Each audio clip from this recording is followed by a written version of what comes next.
Hello, welcome back to Not My Fantasy, the podcast where we watch and discuss the lore behind our favorite and least favorite fantasy films. I'm Cullen, And I'm Hannah. and today we have a very special guest, a professor of ours that actually did a unit on The Little Mermaid. So we're so excited to have Debbie Danielpour with us from Boston University. Hi, both of you. Hello. Hello. I wore my Great to see BU you. shirt today because I You was did? Oh, I like, don't see it. I'm only seeing I your know. head. Yeah. I didn't even think about that. I'm wearing what I wore to work. Thank you for coming on, Debbie. It's so great to see you. It's my pleasure, and I love seeing the two of you, and I love talking about this. It's almost like a franchise now, this Yeah. movie. I mean, yeah, we talked about our Little Mermaid episode. There's a TV show and sequels and prequels and now a remake. Yeah, so if you haven't guessed from our title, we're talking about the Little Mermaid 2023 live action remake, reimagining, reboot, whatever you want to call it. Usually we ask if we've seen the movie before. This was obviously all our first time seeing this movie. It just came out Memorial Day weekend. Yeah. I actually saw it with friend of the podcast, Alyssa. We saw it and we got sushi afterwards. Alyssa Swearingen? Yeah. Oh, lovely. Yeah. You were And I just just like the premiere. You guys just ate like sushi. yeah. So we were able to like talk about it and I was like, okay, I have some good thoughts. So the Little Mermaid is a 2023 American musical fantasy film. It's directed by Rob Marshall with a screenplay by David McGee, co-produced by Walt Disney Pictures, Lucamere Productions, and Mark Platt Productions. The film stars Halle Bailey as Ariel, Jonah Howard King as Eric, David Diggs as Sebastian, Awkwafina as Scuttle, Jacob Tremblay as Flounder. Shout out to Luca, our last episode. Noma Duzwenki as Queen Selena, Jessica Alexander as Vanessa, Art Malik as Grimsby, Javier Bardem as King Triton, and Melissa McCarthy as Ursula.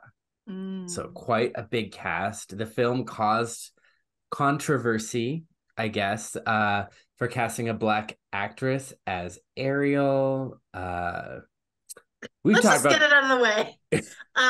She was great, and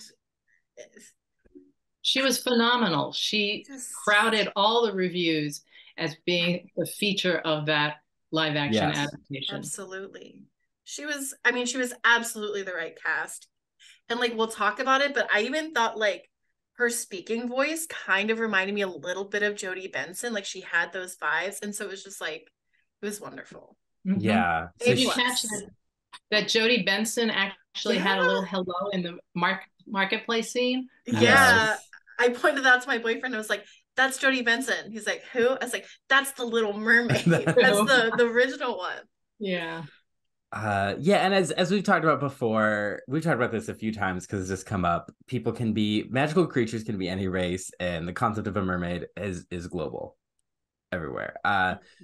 So this film was, though, because of this, it was review bombed in places like France, Germany, Mexico, and it did not do well in South Korea and China. I assume Disney's planning for that because that is a pattern. Right. But as of June 5th, The Little Mermaid grossed 191.6 million in the US and Canada and 141 million in other territories for a worldwide gross of 332.7 million. So not bad. Yes. Pretty good. And so we're, because this is like a fresh movie and we've done a lot on mermaids. And in our Little Mermaid episode, we did Hans Christian Andersen and Undine and Echo and Narcissus. We've talked a lot about the lore of this story. So kind of less of a lore and more of like what we'll be thinking about throughout this episode is the way Disney engages with its own brand now and its own iconic stories. So as long as BuzzFeed's been BuzzFeeding and blogs and Tumblr, as well as like academia, like we have been dissecting Disney movies and their messages and their themes. And so now Disney is like taking that feedback and incorporating it into remakes, into the marketing, into everything. And it's interesting to see how they both improve their stories, yet are also like a snake eating their own tail, with increasingly huge budgeted extravaganzas. So I went to see this in one of those dinner type theaters where you order food, and, but I was sitting there about, I don't know, 25 minutes into the movie, and there are so many things happening, so many thoughts happening. And I was like, I gotta write this down, but I have nowhere to write it. And I could have gotten away with writing it on my phone because that's how they have the menu up. But instead, I grabbed one of the pads where you write your order, and I wrote all my notes front and back in the dark with whatever glimpses of light I could get.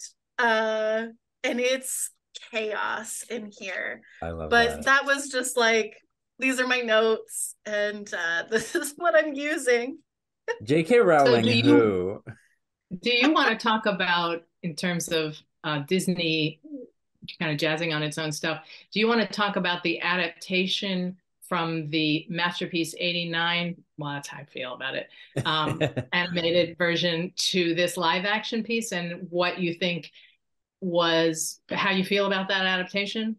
Yeah, I definitely want to touch on like where it diverges, because it's still very much a direct remake, as opposed to like Maleficent, where it's like a reimagining very much, or like even their Cinderella was more of like just an adaptation of the story of Cinderella and less of like the 1950s film. This, like Aladdin, Lion King, Beauty and the Beast, is like directly an adaptation of the same movie.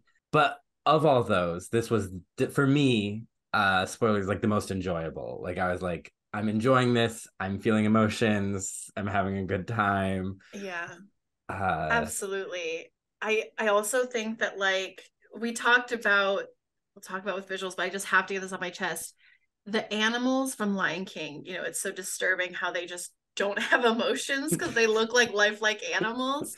But in this movie, they tried with like Scuttle and Sebastian, and I appreciated that difference where it's like, it's still a little weird. Lyle called the crab cursed. But I was like, I can at least tell they're having emotions, and I appreciate that. That was probably like the big thing, like right out the gate. It was like, oh wow, Sebastian actually has emotions, even though he's a crustacean. Yeah. Although I felt like Flounder was a little stymied. I felt like they too much of a fish. So much like a fish. Yeah, and they cut him from some scenes, I feel like, because he wasn't working. Yeah, it's like either the animation itself wasn't working, or like what they got for him wasn't working, or both. But also it does kind of now hit me seeing this fish named Flounder, and how weird it is that he is named the type of fish that I think he's a flounder. And I was like, oh wow, that is very silly. But in the animation, wouldn't have even thought about it. Because they have him flounder on the sand, like a flounder in this one. Oh my god, really? Like briefly, I think in the shark, he like goes on the sand in the shark attack. And I'm like, oh, like a flounder. I mean, I still love he's floundering. Oh goodness. Yeah, all the memes of like old flounder, new flounder, and they're like another celebrity lost to Ozempic.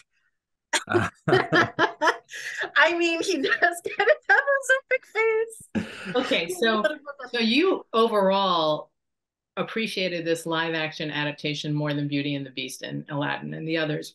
Yeah. Oh yeah. I kind of broke it down in my head into 4 different areas, and some areas I really liked and I was appreciative of what they had done, and others I thought, And to me, one of them was ideological, dealing with the patriarchal stuff of the past and improving. Another one was character, and we're in the age of backstory and giving Eric backstory and all of that, and same with Triton. Another one was the songs, and another one was story. So they're like 4 things I broke it down into, and I thought, okay, I could talk about the things in each of those that I liked and didn't like, or that I thought were profitable and not profitable. So I'm not I don't agree with you, point blank about the whole thing. But the sum of it is, a little sidebar. When my daughter was little, we took her to the theater in her pajamas to see this Little Mermaid in the theater. And she had such a great time, and it was so wonderful. And so and it was like her favorite movie, and I have this feeling about it. that, oh, she could see this movie. She wasn't afraid. She enjoyed it. And then when I saw the live action piece, I thought, this is way too scary for, like a 3-year-old, even maybe a 4-year-old. I don't think I would Yeah. take kids to this until they were maybe 7. So Yeah. that's one thing, just in terms of the whole tone, which isn't on my list of 4 things, but because I think that's what happens with live action. The Yes. intensity is much more intense for kids, and this does not feel like a G-rated movie to me, especially with the storm scenes and all that stuff. Yeah.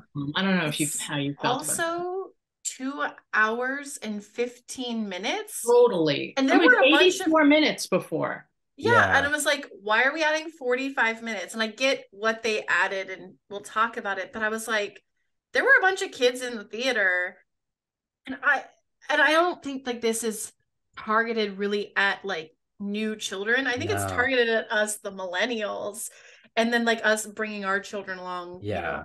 if we have them. So it's like, but yeah, I feel like a 4-year-old, I don't know, like there Yeah. was a Well, kid, there was like a kid who like when Triton dies, he goes, oh, he died, just like out loud. And I was like, have fun explaining that one, well, because this is something I don't take credit. Like Alyssa pointed it out when we were seeing, because there were kids in front of us and they started to get a little antsy and they yeah, had trouble sitting. And she was like, is this no longer a children's movie? Essentially, by making it live action, is it losing the I fact that think it's a so. children's movie? And I was like, honestly, I do feel like it. Which, if we're taking it away from being a children's movie, why don't we just explore the story more instead of being so attached to what's come before? And I Yeah. think its attachment to what came before is one of the things that hurt this movie the most. Mm-hmm. And that's why it's like I say, yes, I like this of the remakes, but I think the remakes is like as their own genre are just You're right. like, You're so right. yeah, Yeah. they're One of not the good. reviews I read, I think one of the first sentences said, "This is a laudable effort, but it's entirely unnecessary." Yeah. Yeah. And Like, I don't agree with that, because in terms of updating the story, so many of those updates were necessary Yeah. if you're going to do a remake in this year. But yeah. its existence is kind of like, I don't know, like I think it really is just Disney being like, millennials have money now and we Yeah. want to suck them dry. And god Yeah. damn it, they're doing it. They're doing it, and Ariel is the new Ariel, or the alternate universe Ariel, I guess. Also appears at the Right. parks now. Okay. So like in a separate place from the like original animated Ariel is still available, but you can see live action Ariel. Interesting. Yeah, They which is have the them first time they've separated. done that. I think they did it briefly with Maleficent. Mm. But then I saw a video at one point where like an actress playing, oh my gosh, I ruined my own bit. Oh Uh, my god. Your I whole saw your whole worldview. my whole worldview. My Maleficent herself, obviously, was saying that like she called the live action Maleficent an imposter. She doesn't even have green skin, and she's going around calling herself Maleficent. Oh, that's interesting. But this is, because of the representation angle and because like how meaningful this is. So many Black women and young Black girls and Black boys, and so I think they definitely want kids to get that experience of meeting that character. Mm-hmm. But yeah, do we want to dive into the movie? Sure. Yeah. Yeah, yeah. So we actually open with a line from the Hans Christian Andersen story. The mermaid had no tears, and that made everything so much more painful for her. Yeah, that's when I was like, I don't think this is for children. Yeah, I kind of rolled my eyes at it because I was like, okay, Disney. Like, yeah, because we've talked before how I appreciate both these stories, both the Hans Christian Andersen story and the movie, as like two separate entities that both have mhm. very interesting and messages I enjoy. But it made me wish like, oh, I wish I was just watching a big epic Hans Christian Andersen mermaid movie. Exactly. But yeah, we open with like they're playing the Little Mermaid music, and you see a mermaid, or maybe it's a dolphin in the water, and then you see these hunters or these fisher sailors trying to harpoon the creature. Yeah. And Eric intervenes and is like, "You can't that's just a dolphin. Like, don't just attack it." And they're like, "Oh, the mermaids are gathering because of the coral moon, which is like King Triton's special event to gather his power. It's on here, I think, 7 times. What is a coral moon and why should I care? Because they said it like 5 times. It's just like, the Wiccan Wheel of the Year thing, but the under the sea version. It's like mermaid solstice, I guess. Yeah. We see we go underwater and we see the daughters of Triton gathering for the coral moon. No song though. No song and no Daughters of Triton song. And this was one visual thing that made me mad, is how dull the Triton's kingdom looks. Yeah. It was like underwater Emerald City covered in rock. Like the little domes. Mm-hmm. In the 3D version, which I saw, that was compensated for a little bit because you really got a sense of the depth. Oh. And that was cool. Yeah. Yes, it was not nearly as colorful. No. Yeah, because I generally enjoyed a lot of the underwater sequences. I felt like I was in like a 2005 screensaver in the best way possible. But like, I was like, wow, it can't sparkle. Okay. Yeah, but we see Triton and he appears out of like fish. He does a big entrance and his daughters gather and he introduces them one by one. And well, then 2 by 2. 2 by 2. Yeah, 2 by 2. Yeah, which was a very interesting way. I'm like, it was the slowest introduction ever to characters that will not feature prominently in this story. No. But did you notice that they were all different colors and races? Yeah. Yeah, they like sort of represented whatever ocean they probably live in and maybe rule over. But they were still his daughter. Yeah. Yeah. I guess, kind of in like we talked about, we mentioned Nereus and the 50 Nereids or whatever in the Luca episode, like that kind of, maybe you just magically water spawn these kids. Well, I guess they do have a mom. They do have a mom in this version. Yeah. Yeah. I mean, I just chalked it up to like mythological creature genetics. We will never understand it. Yeah. You're welcome, Disney. Some kids asking questions about that. Yeah, for sure. Yeah. I mean, as a kid, I did just think sometimes babies came out different colors. I didn't know there was like, you had That's wonderful of you. Yeah. So then you learned about, what is it called? I want to call it a Punnett square, where they do all the genetic. Is that the Gregor Mendel square? Oh yeah, yeah. That's like the end. Then you learned about that. Yeah, I got Gregor Mendel, mitochondria is the powerhouse of the cell, and then my biology takes a nosedive. You're much more than a screenwriting student. I got 2 biology facts. Then Triton notices, wait, where's Ariel? He would have noticed that right away. I was like, this scene is pointless. Can I have a song instead? Yeah, this scene did not bode well for the rest of the movie. And the rest of the movie, a lot of the scenes make a lot more sense than this one. But I was like, oh, this is gonna be a little rough. Because again, it was much more serious, like not a song. And spoiler, I don't think Javier is Triton. I was not buying him. Not into it. Can we talk about that a minute? Yeah, sure. Let's talk about it. I think that when I saw him at the end with his beard dripping and saying goodbye to Ariel, I started laughing because he looked so absurd with that dripping beard and standing there about to say, well, there's only one thing we need to do. And I thought, my God, he completely lost for me all that sexiness that he had in Vicky Cristina Barcelona instantly. It was gone. Yeah. He was the only character that didn't really work for me. I agree. I think he's probably the main person that just like kind of stood out as like, oh, he doesn't quite belong. But it is one of those weird visual things you don't get in the animated movie where like when they come up from the water and the hair just looks bleh because it's just wet and it's like, ooh, okay, mer people, they're just like us, I guess. Well, I think it's also, I think they were trying to tone Triton down because, Triton in the animated movie is like 0 to 60. He's got some anger issues. But we made a good excuse for that. He's like the ocean. He's like the seas that, 1 second they're calm, the next second they're like raging. I thought that was a great excuse for that And personality. I think Triton needs to be that way because I mean there are a lot of people who are like, oh, I side with Triton, Ariel shouldn't have been doing all that or whatever, and I'm kind of like, I think Triton is like a very toxic, scary parent, and Yeah. after she blows up all her stuff, it makes emotional sense that she does something crazy.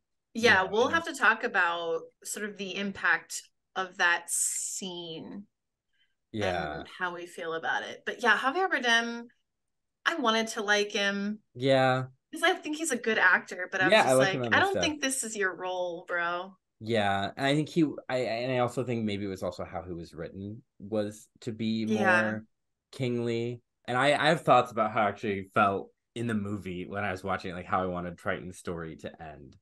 Uh, Mm. but so Ariel is off in the shipwreck cove. They have it's like their shipwreck area with Flounder, and it's very similar to the original movie. She wants to go exploring. He's scared of sharks. Turns out sharks are there. She's finding all this human stuff. But here it's like she's doing a little more of that anthropology of like, oh, this was like a warship, and she very I like how she uses the mirror in the shark attack when the shark attacks them. It showed her prowess. Yeah, Mm-hmm. like she's a quick thinker, which was Yeah. that's one of the few areas where comparing like an animated to a live action is you have more time in these live action movies, so you can delve into kind of what was sort of there in the character before, but like really show her quick thinking. Mm-hmm. Uh, Yeah. and I Bummed thought, that she didn't actually get to see the Snarfblat. Didn't like yeah, that. no tobacco warning for this on Disney Plus. Like, and there, I do think the mermaid tails look cool. Overall, I thought the mermaids, Beautiful. yeah, Yeah, And I the hair. liked yes, the way the hair was yeah, floating and stuff. I also liked that. I don't know if you can see it underwater, if it's just out in like, but you can see like her scales, like very light scales on her mm-hmm. shoulders, which was really cool. I did not care for the backwards swimming because it was too uncanny valley for me. I was like, I understand that's probably the physics of it, but that doesn't look right to me. They're kind of just like flapping backwards. I was like, I don't like that. And so she this is after this is when we meet Scuttle, who is like a bird that see this is where my biology facts run out. He's a bird that dives under the water and Uh-huh. catches fish. I could not tell you what species, but Scuttle does eat fish.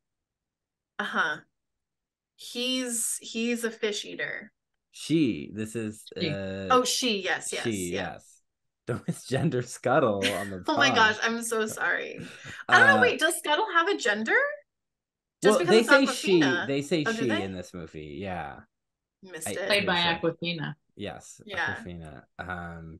Scuttle is still on Scuttle's bullshit. Like Scuttle is like Yeah. this is a dingle hopper, I thought Scuttle was okay. I thought she was fun, I just misgendered Scuttle Particularly the too. song, the Lin Miranda song at the end, Scuttlebutt. Best Oh song. god. Best Oh, song. I hated that song. You did? Yeah, it was It was so, I mean, it was just so cringy that I was like, oh, I I it was can't. I felt like it was the only added song that added anything.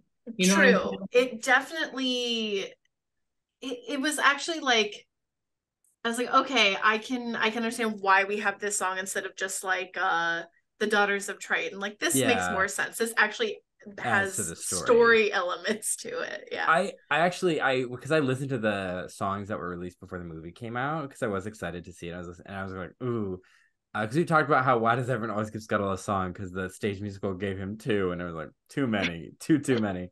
But this is better than those songs, A, and B. It in the movie because at first I was like, wow, I hate this, but in the movie I was like, okay, yeah, Sure. uh, Yeah. And it, I, want to clarify, all of the added songs are not from the musical. They are new additions. That's right.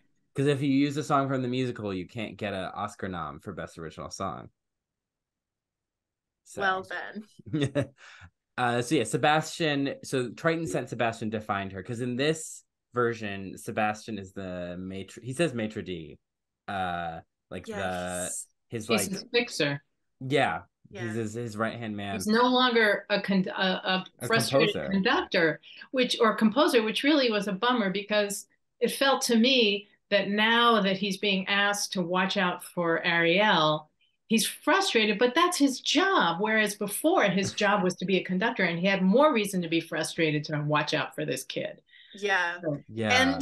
And his sudden talent of being able to just do music doesn't make as much sense. Even though obviously it's a musical, it doesn't need to make sense, but it made more sense. And I will have problems when we get to Under the Sea. Yeah. okay. Yeah. So yeah, you're right, because I was like, I don't like, because we talked about in our Little Mermaid episode how it is funny that he's the composer and he's like thrust into The this. royal composer turned babysitter. But like I do agree that I didn't really like him having this new official job with a French name, Under the Sea. And It's then because after we did our episode and Disney heard us and they're like, oh yeah, last then you're minute right. That script doesn't make change. sense. We should change this in the day before that we release the movie. Yeah. So we also Softer. Ursula is spying on Ariel in the as usual through Flotsam and Jetsam. This goes with again the musical canon of Ursula is Triton's sister. And he got everything, her older brother, so she is pushing up against it. I did not love Melissa McCarthy as Ursula. I didn't think it was like bad, but Ursula's such a fun character, and I felt like maybe it could also be like you're lost in all this CG, but like I just didn't think she was having as much fun as Melissa McCarthy has had on screen. And it kind of my fear, like when I saw that she was cast, was a Hollywood exec was like, who's a like a plus size lady, Melissa McCarthy, and I think she was did a fine job, but I don't think she wasn't allowed to have as much fun as I wanted her to. I think that her and Triton both were not fun at all. Not that Triton's super fun in general, but like yeah. that like the actors were not allowed to have fun. I think they were supposed to play their characters very deeply serious in their desires. And I think that is not to their benefit at all. No, though this reminds me, when I was listening to I'll listen to videos and stuff while I work, and I saw one where they said that when the first one was coming out, the first Little Mermaid, they were scared. How I mentioned they were scared boys wouldn't watch it, and there were ads that made it look like the movie was about Triton like feuding with Ursula. And I'm like, but imagine then going to the theater and being like, that's like me seeing trailers for Frozen being like, it's about a snowman and a reindeer, and getting there, it's about like a princess sisters. Yeah. So meanwhile, Ariel is back with Triton, and he's mad because she's the local sister, and all the other sisters came from out of town. They drove in for Thanksgiving dinner, and she didn't show up. No. And he's like, and Flounder mentions again, spills the beans that they're at the shipwrecks, and he's upset with her interest in the human world because they're dangerous and the shipwrecks are dangerous, and he's forbidden anyone to go up there. And so she's upset because backstory. Well, because the backstory is the mother was killed by a human. Right. New Darkness. Yeah. Like in the straight to DVD prequel. There you go. Where she was crushed by a pirate ship. Yeah. But it does give it more, it does give Triton, as like all the characters, a little bit more to their backstory. So he has a reason why he goes from 0 to 60. He has a reason why he's forbidding her. Same thing with Eric. He has much more backstory. There's more reason for the two of them to be interested in each other because they feel the same way, that they don't fit in and blah, blah. So, I think that addition of the mother being killed by a human is right. I mean, I liked it in that they didn't, like we talked about in the Beauty and the Beast remake, they did this whole song to just be like, oh, she died of plague. Like, we're like, it's the olden days, everyone did. But like, they didn't like spend too much extra time on it. It was just a couple lines. And I think I did enjoy, not enjoy, that's like, I'll enjoy that the manga, but like I thought it was an interesting addition, and I like that they used it well. I actually thought they were gonna start the movie that way. I Oh, was with like, we're like when gonna they like see they it. do with, in Frozen. We always have to see the parents die. It's, Yeah. it's obligatory. But actually when like we open on like the spearing, I actually thought that was what the scene was gonna be. I was like, Oh, wow, this is really violent. And I was like, oh, that's not okay. And I was yeah. like, oh, the Yeah. mom's already dead. Cool, that's fine. Disney could make a little pamphlet of all the dead mothers in all their movies and why. Yeah. Because they also needed another reason, because they mentioned the fish eating more almost in this one than in the original, and also it's never resolved, and also Scuttle eats fish. And also they ate sushi at the premiere. Yeah. These things are not like the other. Yeah. So Ariel now is upset, and like 20-ish minutes in, we get our first song. Yeah. Which, yeah, we get Part of Your World, or Part of That World, She's in her grotto. Grotto, Um her Thingamabobs. collection. Those are not thingamabobs. Okay. Those are compasses. Didn't like that change. Super small, didn't like the change. But this is where I started writing notes, because my first note says Sebastian doesn't follow her to the grotto. How does he know what she wants? That's missing his key empathy for her that he gets in the animated movie. Yeah. And I was like, that is such like a key thing for the animated movie. And I think would be even more necessary now that he's not like a romantic composer type person. Yeah.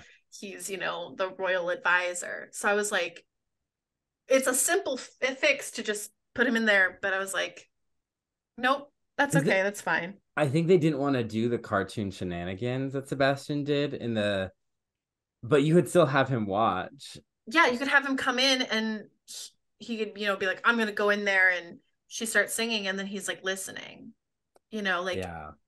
But I did think her song, like, so good. that gave me chills. I think I even my eyes started to water a little Beautiful. bit. You just felt the yearning. Yeah. 20 minutes in was a little late for the I Want song. Yeah. And the first song of the movie. Because when did Fathoms Below come in? Did it opening? Or in this one, not like Fathoms Below is like right, and it's very even briefer than just a little thread of it, but rather than starting the whole thing. Yeah, because now this is the first time she goes to the surface that ever. We see that moment where she's upset, she's mad, she swims up to the fireworks, and they really focus on that moment of her like breaking through the water. And then Sebastian doesn't see her going up there. He sees the aftermath, right? Yeah. So that's also confusing. I was like, I keep saying it's simple to just have him in there, but I guess they're like, oh, we'd have to animate him in. But I don't know. I feel like it's like a key part of the story and how he connects with her. I don't know. Yeah, but this is the sailors are singing Fathoms Below as like a shanty, and Eric is going along with it and drinking, and Grimsby is like, you're a royal, you can't act like this, and Ariel is watching him, and she's listening to this conversation, which I thought was a good, like it shows their kind of kindred spiritness of how she falls for him, because he's like, oh, you want me to like stay locked up in the castle like my father? Like, I want to be out and about and meet people and like be free, and like we have so much. I did this voyage because there's so much knowledge from other kingdoms. So we'll talk about this a bit when we talk about themes. This movie definitely focuses a lot on like curiosity and like kind of breaking through barriers and like interconnectedness. And so Ariel and Eric have that like curiosity in common. Which is totally new. Because I mean I liked Eric a lot in the first one. Hannah was like, meh, he's okay. I think we really read into their silliness as like, oh, they're perfect for each other because they're kind of silly, but like this is now giving us more concrete things to be very easily, without them having to be like, oh my god, we have this thing in common. It's like we can see it pretty there was nothing to the first Eric. I mean, here he's adopted by a queen. He is he wants to improve his village, not in a colonialist sort of way, but in a much more woke sort of way. He makes that clear. And from the very beginning, both of their I want numbers mesh. They both want to explore the world out there. Yeah. So I thought that was really a nice piece because it makes their union not based on some, you put a man and a woman together in a room and they're naturally going to come together kind of idiocy. Yeah. There's more, they had some things in common. I do think the romance is actually one of the strongest aspects of this film. Which is good because, we talked about in the Beauty and the Beast remake how the romance is really dashed. And this one, it feels stronger. So we get the storm, and we get, Eric again goes back into the flaming ship to rescue Max, his dog. And there's a scene where Ariel, like Max is swimming and Ariel gives him that little push to make it to the boat. I loved that. And then Eric again is drowning and Ariel rescues him. Well, she rescues him, but for like the first 5 minutes, she's just sitting there in the water holding him, but they're getting pounded with waves. I was like, that man is dying. But it's really hard. I don't know if either of you have ever done lifeguarding, but it's really hard because I was raised part of my life off the coast of Florida. It's very hard in big waves to make any motion, just stay afloat. So it felt to me very realistic. And part of the reason why I think this is not appropriate for young children. Because it's so frightening. It takes a lot of strength to have a 180-pound man or whatever he is, and he's soaking wet. Move through those waves and move him to the shore. So I thought that was pretty realistic, even if they were bobbing around for a while. I just thought it was funny. That's all I could think. It was like, that man is drowning. Like, he's just getting waves in his face. Yeah, it was very scary. But it showed the first step in her being a far more proactive protagonist than she was in the first one. Not only does she do this much more heroically, because we didn't see all that effort in the 89. But then going to the climax, we'll talk about that later. Yeah. I did. I think there's some images that this shot was designed to look like an illustration of the Hans Christian Andersen story, where like the way she's holding him specifically in the waves. And so she puts him on the beach. And she's singing to him the Part of Your World reprise, and he grabs her hand while she's singing, and she bounces away when the humans come, and she's with her animal friends. We get the big rock moment, which I thought worked. I was like, they didn't overdo it. It worked. And Sebastian references her siren song. So we talked about sirens last week with Luca and like the sirens in mythology.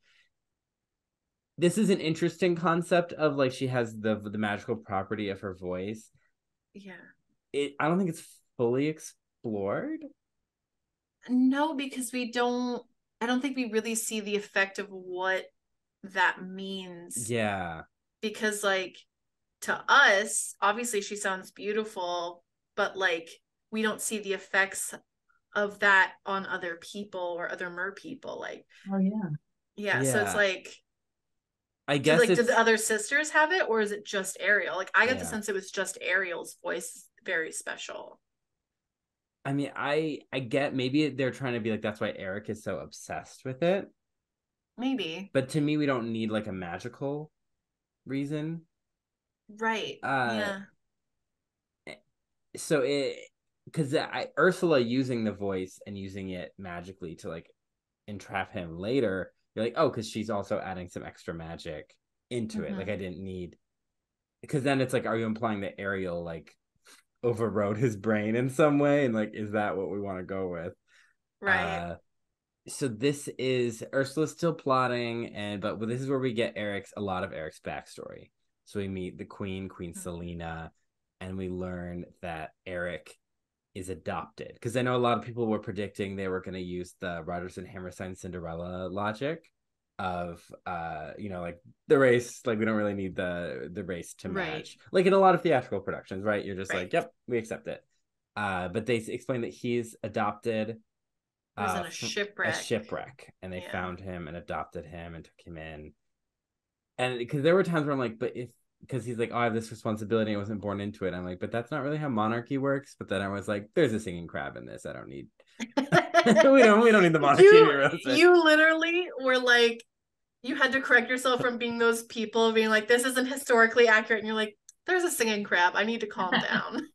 Because that was there was some article that was released that this movie erases slavery in the Caribbean, which, in fairness, didn't read the whole article, but I know some people were saying online also, like, can't we have fun stories as Black people where we get to be magical mermaid princesses and queens and queens. This is a movie about a singing fish girl whose enemy is an octopus lady. Like, it doesn't. Yeah. Queen Selena is kind of like Triton in that she's like, we need to fear the sea gods. There are enemies. They did that to your ship, and they're eroding the soil beneath them, literally. And they're like, they'll erode this whole island like they want us. And Eric is like, we need to go out. Like, I discovered vaccines, malaria vaccines. Very important. Yeah. And but she's like, nope, like you're upset, you can't leave the castle. Like, as long as you're addled like this, like you're stuck in the castle. He does have like a bandage on his head.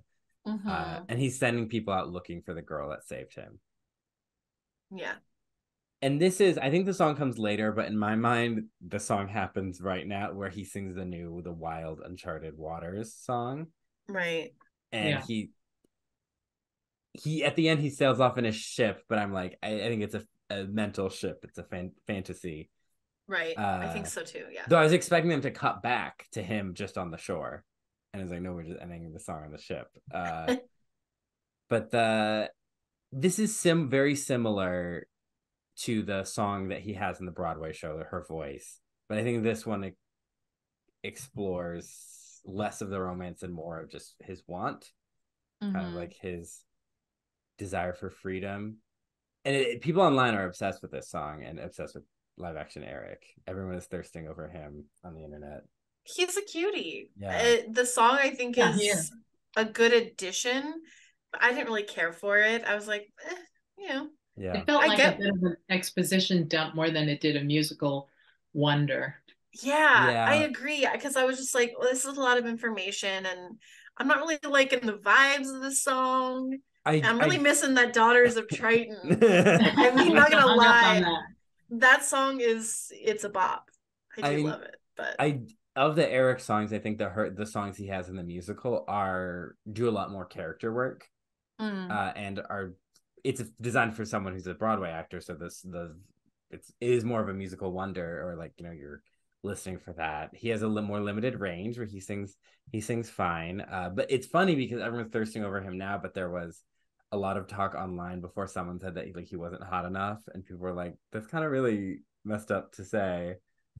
And I was like, he's supposed to be cute because this is a story about a very young girl falling in love, so he's supposed to be like a cute boy. He's not supposed to be a sexy 35-year-old man. Like, right. Please no. Please don't do that to us. Yeah. I don't know. I think like the song is an interesting addition, but just like the sound of it I don't know. It felt kind of strange. I think because it's a stop and sing. Yeah. He parks and barks. Yeah. Like he's running around literally, but like there's nothing moving forward in the story. Yeah. Which is hard because some songs, especially for stage musicals, they're written for someone to stand and sing. Yeah. And it's different live, but in a movie. That's a great point. Yeah. Yeah, it literally is. We have paused, and then like the action that we have is just in his mind, but then we just drop off of it. Yeah. Like, it doesn't come full circle at all. It's just like, oh, we're on to the next thing. Because part of your world, there's so much set interaction, I guess, and like she's singing about specific things she's seeing, and those things that she's seeing connect with what you want. So you can have that's sort of a park and bark number in a way. So you can have one roughly in a movie, but there's a difference. And in part of your world, there's a tension on Mm-hmm. top of it, which is if you make good on what you want, honey, we know what the consequences are going to be. Whereas Yeah. when he's singing Uncharted, what is it? Uncharted, Wild Uncharted Waters. Uncharted, yeah. There isn't, we don't have an immediate, it's kind of like a time lock. We don't have an immediate consequence to him making good on his wishes. Right. Yeah. Yeah. That is because I always think of Part of Your World as like the ultimate, like top tier I want song. And I wonder if that's why, because compare it to say like Just Around the River Bend and Pocahontas or something, like there is such a tension of like, you know what you want, you get what she wants, but you also could see why it's bad for her. I think that's interesting. Never thought of it that way. So you like it better than the Beauty and the Beast I Want song, Belle's I Want song? I mean, I think the Belle reprise in Beauty and the Beast, the animated one at least, that Yeah. works for what, because we kind of in our watch we kind of we're like it's almost a love story from the love interest perspective, because the Beast is the one with an arc, but Belle is the protagonist. So it can be okay that her want is a little more vague because she wants an adventure, and then the adventure isn't exactly what she thought it would be, but she still Yeah. gets an adventure. Yeah, I remember being very confused. I mean, like, I don't get it. Her want was this, but then this is what her story ends up being, and we're like, it's fine, it's fine. But she was primed for it. I mean, Yeah, that book that she was reading, that Belle was reading, was yeah, all about, falling in love with a beast kind of thing. yeah. Yeah, a prince in disguise. Yeah. Yeah. Which I remember because I did a presentation on Beauty and the Beast in Scott's class, and I You talked did? about how their screenplay had a different ending where Belle leaves to go on an adventure with the prince, and they were running out of budget, and so they copy and pasted Sleeping Beauty's ending. And then I was like, but yet in the remake they didn't go back; they still kept a ballroom ending. But this one, in a twist, kind of has that ending. Yeah, Uh, that's true. Yeah, nice. so the mermaids are doing community service after the shipwreck. Yeah, I, you know, I'm all about cleaning up the oceans. But I Ariel don't has know. been used in Clean the Ocean ads before. Yeah, but this was like it was sort of just like shoved in there and then nothing was done about it. And I was like, okay, I get it. Because We they're have a like, polluted ocean. because like the humans just leave stuff in here. But Ariel, who is kind of daydreaming and they're like focused, she's like, well, they didn't mean to. And in this particular case of dying and being shipwrecked, you Yeah. didn't plan on leaving this stuff. Yeah. I don't know. It was just like a weird little like pollution ad real quick and Yeah. then I And don't then know. she's mad and they're like, oh, because she's in love because she's a teenager, which was a bit of a Yeah. leap. I think they want to show the sisters do more because in the movie they're just like sitting there doing their hair. Yeah. Uh, They're doing community service. yeah. And this is where, Sebastian is like, hey, like stop thinking about Eric, like, and he's like, the sea is better, and he sings Under the Sea. Mm-hmm. Uh, which is great, a version that is fun to listen to because David and Hallie are great singers. Fantastic. Yeah, Ariel actually sings. She's part of Yeah. the song. She's paying attention. She's not distracted or um so I agree. It's not fun to watch because the lyrics, some of them don't really make sense. I think this Yeah. is where I started like losing my mind on these notes is because I was like, they're not playing instruments, they're just swimming around. The lyrics don't make sense. The bass is not playing a bass, it's swimming around.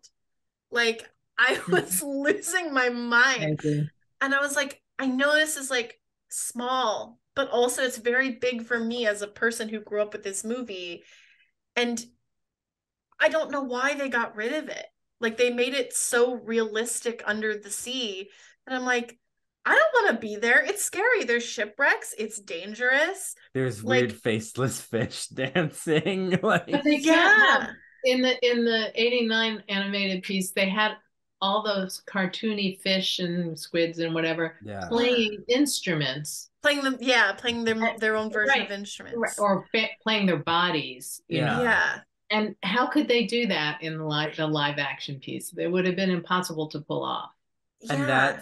And that's the genre failure, a genre failure, that like the sea, and you see the thing Kiss the Girl, that like in an animated Disney movie, Snow White on, these musical numbers are full of these fun little animals interacting. You know, we in Beauty and the Beast it's the objects, but you know, we talked about that in Sleeping Beauty, like how fun that those little animals were. And in the Under the Sea life is so vibrant and colorful, and that it got colorful, but there are a lot of scenes where the underwater was just blue, and the fish were just like, it just didn't, Under the They're Sea just didn't, fish. it felt empty. It just felt like I was on a scuba adventure, which is like fine. I mean, I would never do that, so that's a great experience for me because I'm afraid of the ocean. But had you not seen the original, you might have thought this was lovely.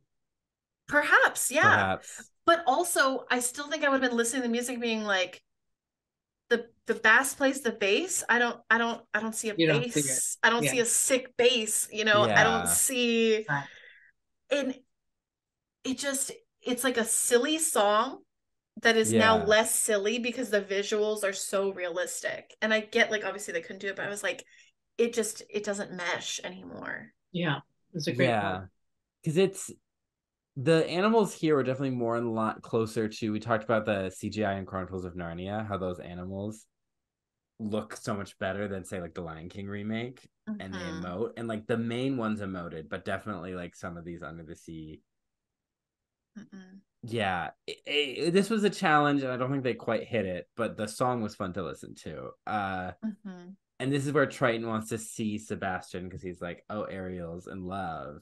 And they do get his eyes to emote, but I do miss just the rubbery face, I guess, of the and like his little legs. But he finds out. I don't think Triton is like, he doesn't even swing in like the positive, like, oh, I'm so happy for her, like he is in the animated. So like he seems a lot more just like flat. Because he's just like, come on, tell me. And he's like a tiny smile. And I'm like, that's it? You don't care, do you? Yeah, I think because this story is so often made by men, I think that reflects a lot in Triton. Whether it's the Broadway adaptation, this adaptation, the animated adaptation. But I like that the animated adaptation wasn't scared to just kind of make him a bad dad, where like it is like, don't, there's people do hunt fish, but like it does make you very much side with Ariel, because he's like screaming at her, and you're like, wow. I mean, kind of to go into talking about Disney interacting with its own brand and the discourse around the movies, like, I don't even know if we really talked about it when we talked about the animated one, but like, one could make an argument that, you know, Triton's being really abusive. And so like, they're trying to be like, oh, well, we don't want to encourage parental abuse in our movie, so we're going to tone him down a lot more. And so it's like, I think that's one of those interactions where like, ooh, we're going to just tone him down to make sure we're not giving off any bad messages. And it's like, okay, I get it. I think it's, you could argue though that having an abusive parent who's not straight up evil like a wicked stepmother is giving children the understanding of, this is something you can navigate. And Ariel navigates it by like getting out of Dodge, but like being like, hey, I still love you. But like that like abuse isn't always like, that's a form of abuse, is the emotional swinging, and that she's okay for being upset by that and not liking that. Like, it's even one of those things, like, things, I do this because I love you. It's one of those things where you can have that nuance and explore it. And I think in a live action movie, you have even more space too. So it's more real in a live action movie, which is, I think, your observation, Hannah, about avoiding modeling abuse is a little bit, they have to be a little bit more careful in live action, because if Triton gets all bent out of shape and, you know, throws his what is that thing, trident, Yeah. in an animated thing. We're saying, okay, it's magic, it's animated, he's not a real man. But if he's a real man, it's kind of scary for kids. And so I understand why it's toned down, but it also kind of made him feel pretty limp. Yeah, especially when we get to the big scene with him, like, yeah. Which is kind of where we're at. Flounder finds this statue that's not really of Eric. It's almost like a Greco-Roman statue. And yeah, I was like, is that supposed to be him? No, it's not. Okay, because I was gonna say, wow, I don't remember them explaining why we have a statue of him. And we've got the explanation of how it got there. She moved it, not Flounder and maybe some of his friends. They heard us. They heard us on the podcast. They heard us. They added that. And then Triton shows up and is angry. And this scene still was scary to me, like, because that scene always scared me in the original, and it felt really emotional, especially when you're looking at like queer readings of The Little Mermaid, and of like, oh, I found your stuff, like, and there's something wrong with you, and I don't think like I still felt for her watching all her stuff be destroyed. Yeah. I think because Triton has been more flat, when this happened, it kind of just like, it felt like to me, this anger was exploding out of nowhere, because before that, he didn't get that angry. But in the animated movie, he did. He was like angry. And so like, it felt like they're like, oh, well, we have to hit this beat kind of thing. So that's why I think like the flatness and then this, like, it doesn't quite hit the mark, I think. But I mean, her just like holding that hand and just like, I want to say the fetal position, but it's whatever a fetal fish human would be. that version is just so like heartbreaking. And he was destroying a part of her. Yeah, a lot of part of her. Yeah, it's a rejection of who she is, essentially. Exactly. Yeah. And I noticed, I tried to make, because I think she sighs and sobs in a way, but she doesn't cry. Right. She actually doesn't, I don't think I see her cry till the very end of the movie. Yeah. Which I was like, oh, we're harkening back to that first line. And so she's upset. Ursula does an evil Glinda, I guess, where like the Flotsam and Jetsam are swirling and we get her floating out in a bubble. You're right, it is kind of like Glinda. Because I don't think Flotsam and they don't talk. Flotsam and Jetsam. No, they don't talk in this one. No. No, I'll hire another voice actor, like Key and Peele doing Flotsam and Jetsam. Love that. And she's like, oh, like I could help you, and she's like, oh, like Daddy says like you're a sea witch, and she's like, oh, is that what they call me? Like that's not really what I do, like that's his like propaganda essentially. So she goes to the lair and we see like the spooky plants with the eyes, but they're not, she says, oh, they wouldn't choose to be this way, but it's not explicitly mermaids she's trapped. Yeah, it's almost more like the story where there's the fish and she sees the bones of the mermaid and the grabby polyps. That was also very scary, with her being grabbed at and stuff like it. I mean, that scene scared me a lot in the animated as a kid. It was pretty much 1-to-1, I think, in terms of scare factor. And we meet Ursula and we get her, she's trying to sell her on, port, like you got to go up on land, you got to, like don't, and Ariel's like, oh, but it's wrong, and he's like, oh, you can run home from Daddy and never leave again, and she's like, ooh. I thought Poor Unfortunate Souls was not fun the way it is. It's such a good song in that original, and I think part of it is the colors and the cauldron, and it just feels so dark. Yeah, and the swirling of her body in the 89 animated piece was spectacular.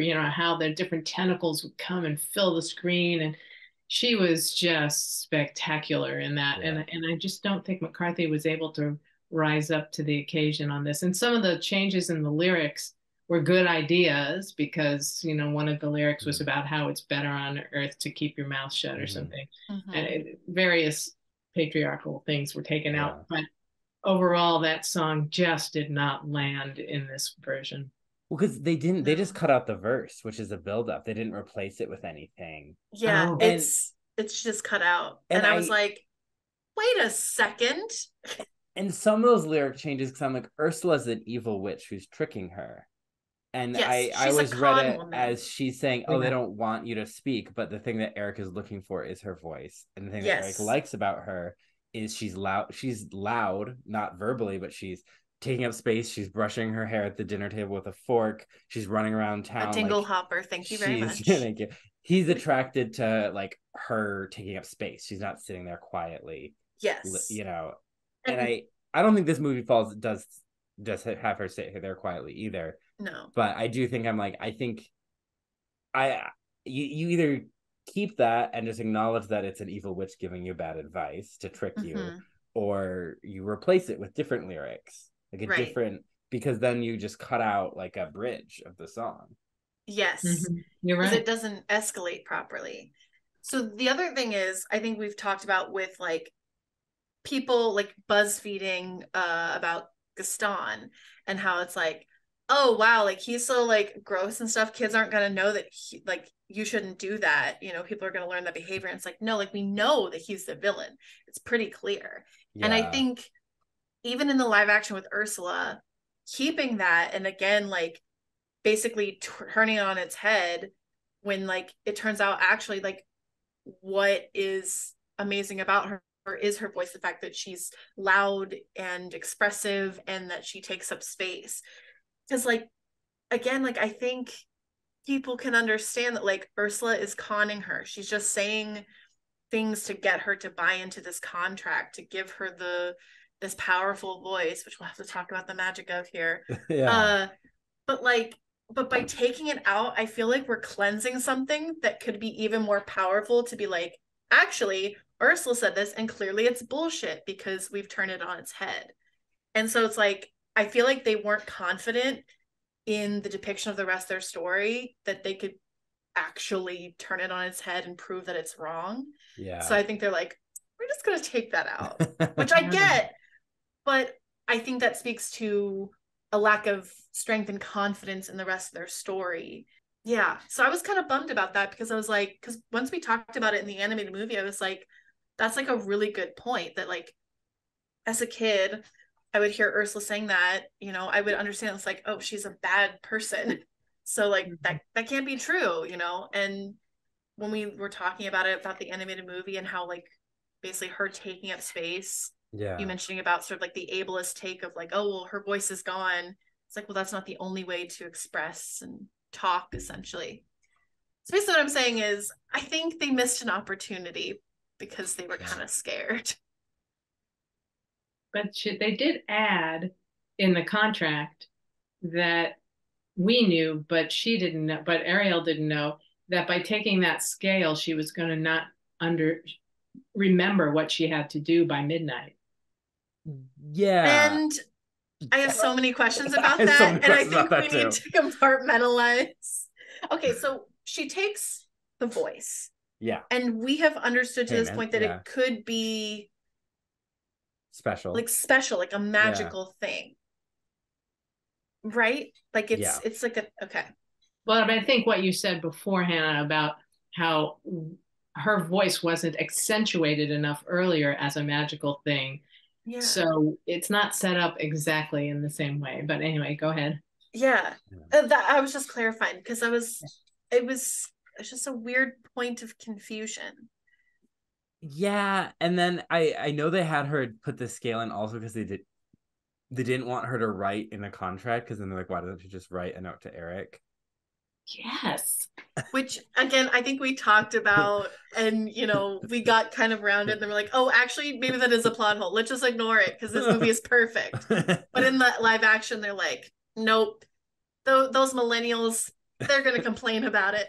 But it was still the first thing I thought of when she was in the castle. Why doesn't she get a pen and paper, for God's sake? Yeah. But I guess if we didn't see her write her name on a contract, so she doesn't know, she doesn't have plausible deniability. Yeah. And maybe losing that scale makes her lose her ability to remember anything about it. Yeah, so Ursula's like, I snuck something in there because they're like swimming her up, and she's like, she won't remember that she needs to kiss him by the third Right. sunset. But what And else will she forget? is it I just thought she had to, or what will That happen if she that's doesn't? all. That's That's it. all that she's supposed to forget. But it also makes you wonder, does she forget other stuff? I mean, is this like early Alzheimer's? Yeah, like how good is Ursula's magic? Like, Yeah, was it very loosey? She's just like, if she loses some other stuff, it's okay. She loses all of her yeah, memories before she was 7, and this thing, you know. Right. I don't know. It's just interesting, but I don't think they needed that addition of her having to forget that she needs to Nope. kiss him. In no, fact, I think it's a problem because yes, in the animated movie, with her knowing her exact situation, she is able to, within her own boundaries and comfortability, be active in pursuing her goal. But now, and even then, Sebastian was still pretty much pushing the thing along. yeah, But now it's all on Sebastian because he knows there's a ticking clock and and she she doesn't. doesn't. And that's taking away some of her agency and activity. And I'm like, Yeah, that's what I thought. I'm like, you're taking away your protagonist's agency, yeah, and that and her wasn't, part of her goal. Like, So true. But at the and like, same time, if I were sitting in the writer's room with Disney people, they might be saying, well, we didn't want to make this all about her, trying to get the guy, because as you yeah, know, at the very end, we didn't have the big marriage scene. But I yeah, agree, it really muddies her desire going forward because in the yes, beginning she was in love with him, right? I mean, yeah, yeah, before she got the contract with Ursula, she was in love with him. She was all about him. And then when yeah, she gets up there and she forgets that she wants to kiss him, it kind of muddied things.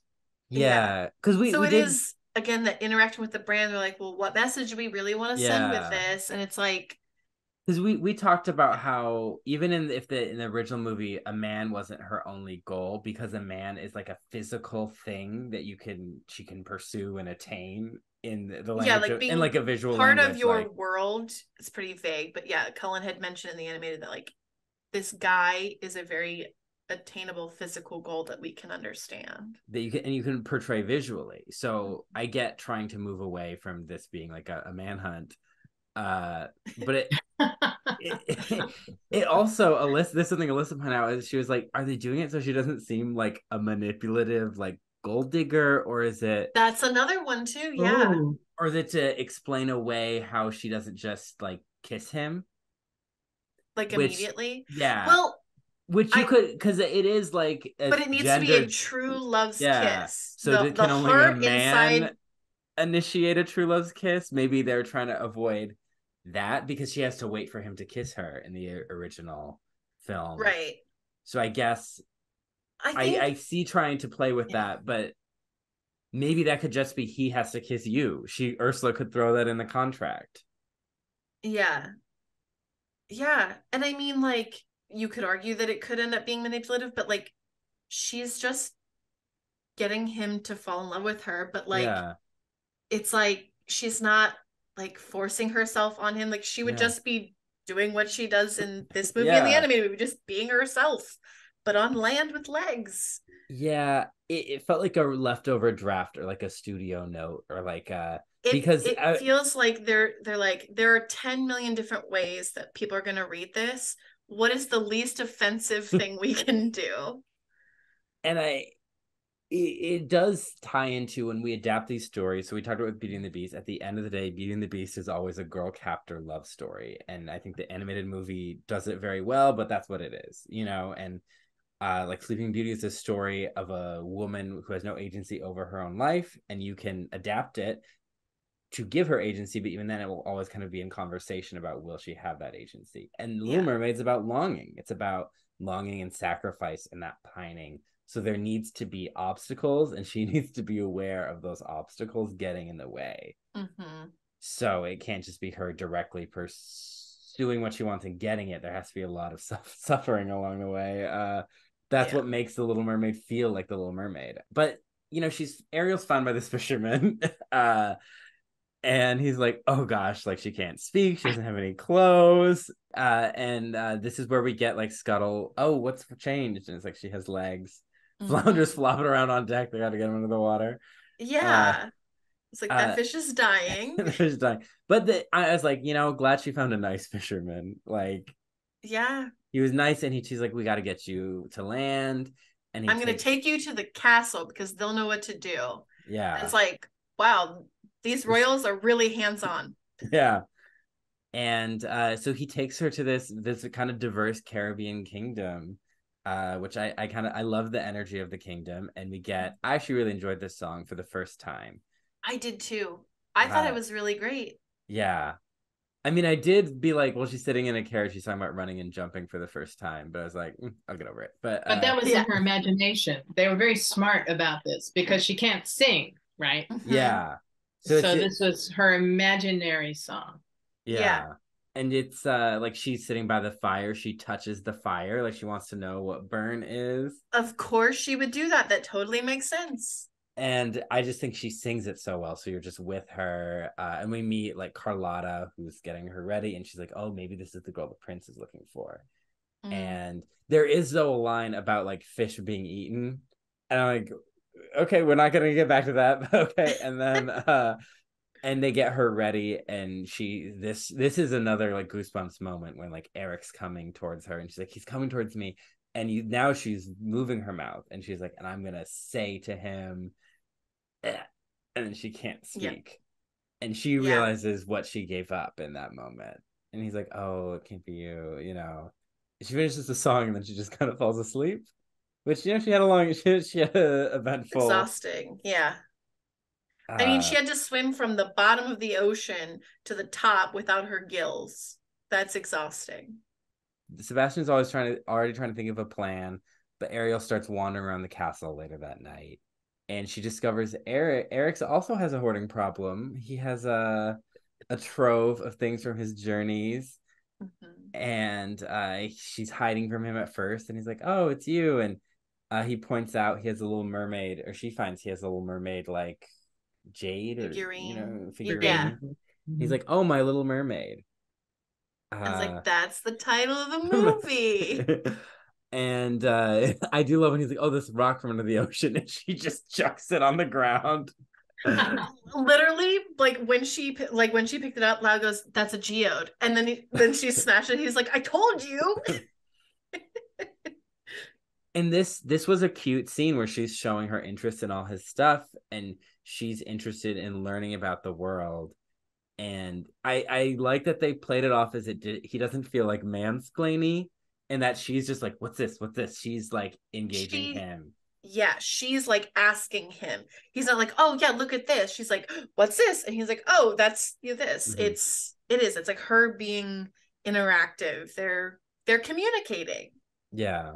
And by her dropping that rock and having the geode, she also had something to offer. Absolutely, yeah. So I think this was a really great, like, kind of like meet cute, like, moment to like build their relationship. It subverts the fact that like in the animated movie, when they first see each other on the beach and she's in that horrible yet still fashionable rag, that's like instant like connection, and then like they're in the the dining room, instant connection. Their first like interaction is not a connection. Like it's like a, okay, well, we're gonna take care of you, and then he walks away and she's like, but this is like the opposite of that. Now it's like, oh, we're actually seeing them connect. It feels more natural and realistic, and it's good. It's good. And in my note I wrote, boys want a girl who knows about rocks. Yeah, that's what men want. So Grimsby is kind of like, he sees it and he's kind of like, oh, like you should, or Eric offers to go on the tour, and Grimsby's like, well, you're trapped in the castle, and he's like, but can I have a carriage, please, Grimsby? Yeah, and also we put all the carriages out. We're gonna put all the carriages out to find that girl you're looking for. He's like, but we can spare one carriage. And so instantly Grimsby becomes our ally. Yes. Yes. And they're getting on the to go on the tour. Sebastian's trying to catch up, and Max recognizes her and is barking. which is, I always love that about the movie, is how Max always knows it's her.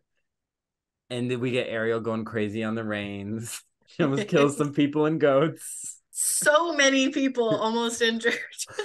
Yeah. And then I looked at Lyle because we talked before. I was like, there's gonna be some messaging they're gonna try to resolve. And I looked at him and goes, women are bad drivers. That's what they're telling me. Whoa, I never thought of that. I don't actually think they're telling me that, but if I was that person, if I was BuzzFeeding right now. And this is where we meet. They go to the marketplace. He's helping them move the goats, and she sees the marketplace, and Ariel sneaks off, and this is where we meet Jodie Benson. And there's flowers. She eats a flower. Love that. She takes, Jodie gives her the dingle hopper or the fork, and she combs her hair, and the people eating the soup. I really wish that Jodie Benson had been like, and then she does it. I would have loved that. I was wanting that, but I was like, it's okay. I love that she was there.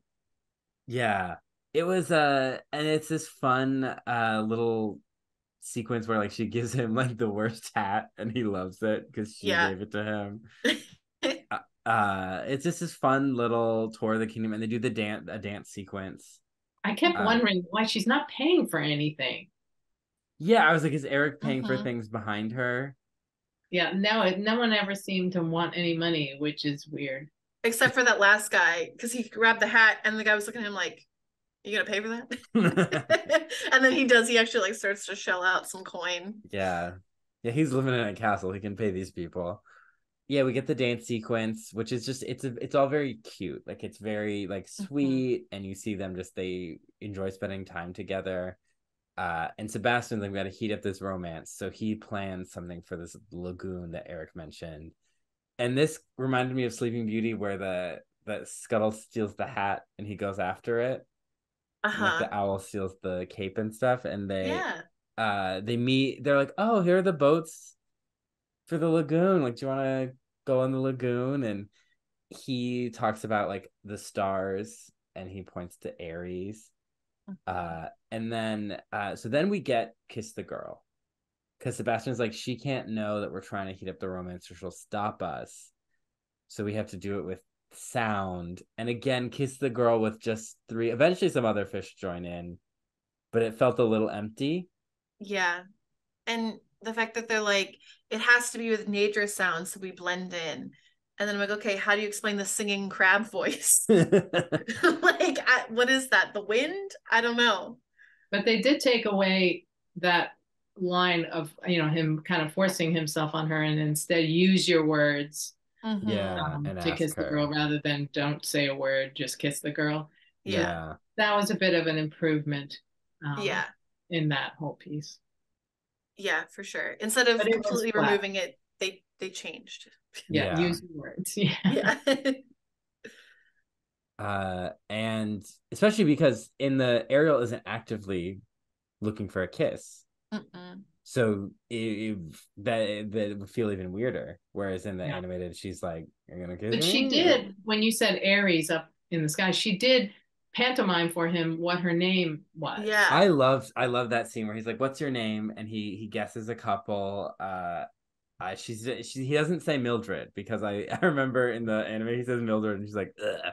And they're like, the Mildreds wrote Disney some letters. And but she like she points the sky out, and then does this Aries, and then she's like, Aries, and then it's like clever. I don't know if it would like legitimately work, but like I bought it enough that I was like, I was like, that's actually really clever. And it's also very intimate because she's touching his mouth and stuff. So it's not like creepy or like anything on either side. It's just like, they're just hanging out, and this is how she's communicating. It's really creative.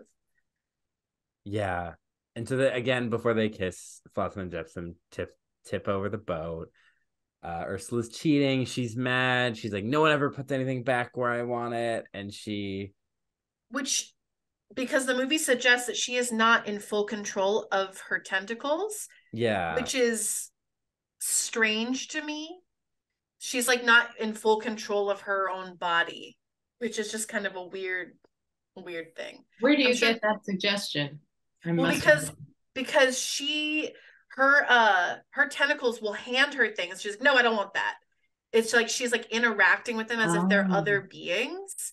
And so I was like, that's kind of strange. I think they're just probably doing it for comedy, but I was like, But there is something, going back to biology and sea creatures, there is something really cool about octopus tentacles having a little bit of a mind of their own. When they touch things, you can read about this separately offline. Yeah. When the tentacles touch things, they make decisions without it going to the octopus brain.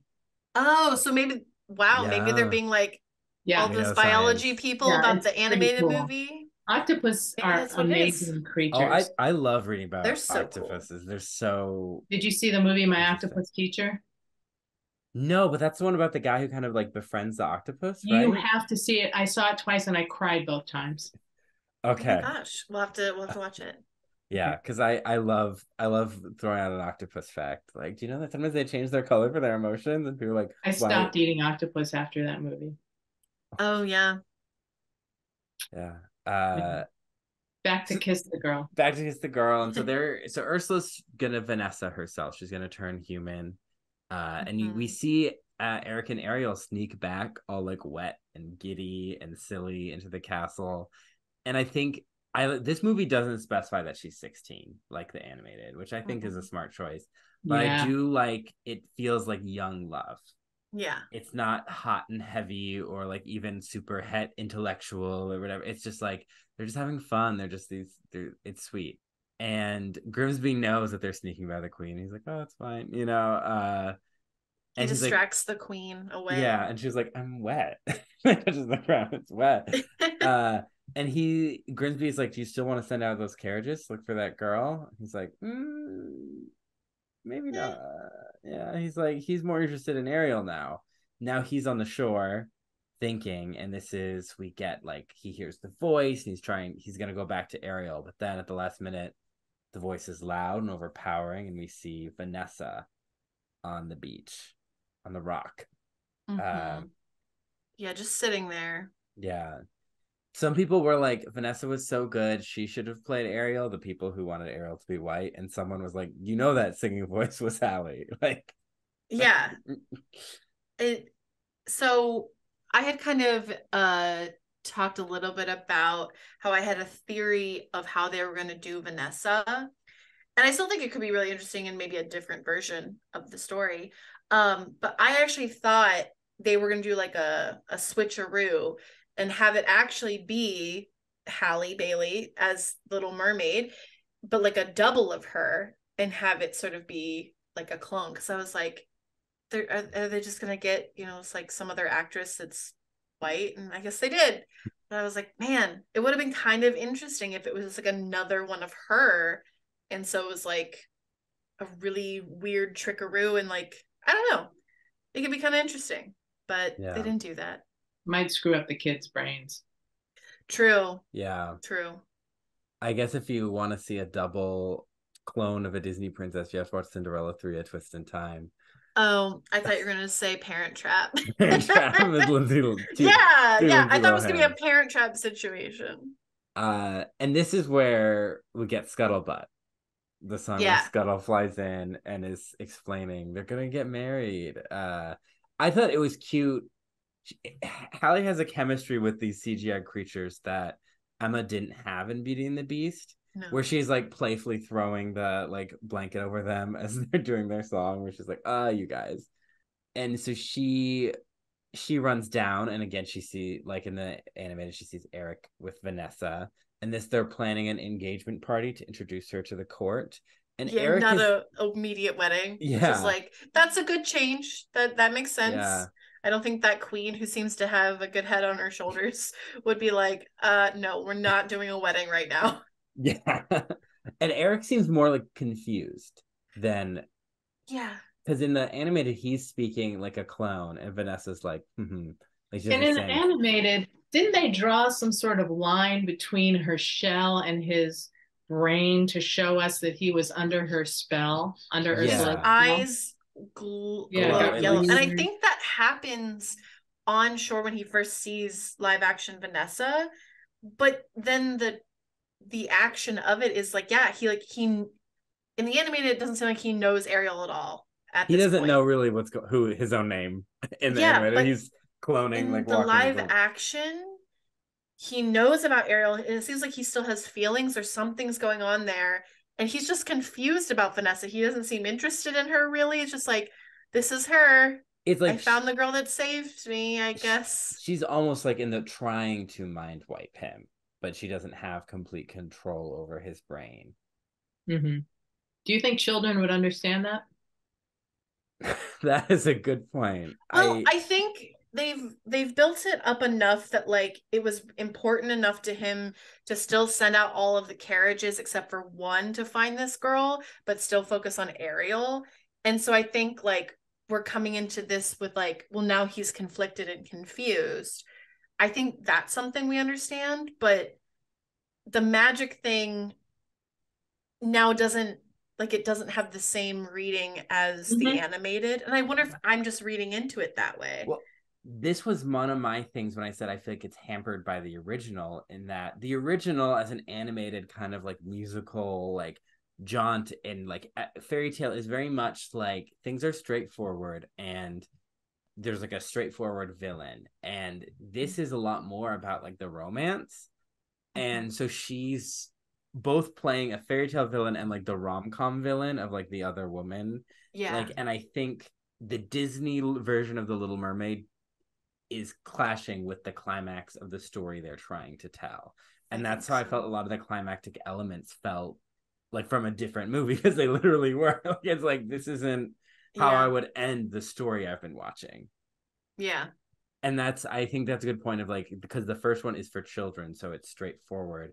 So of course, this nice guy isn't going to leave her in the dust because another girl showed up. Magic would make him do it. Yeah.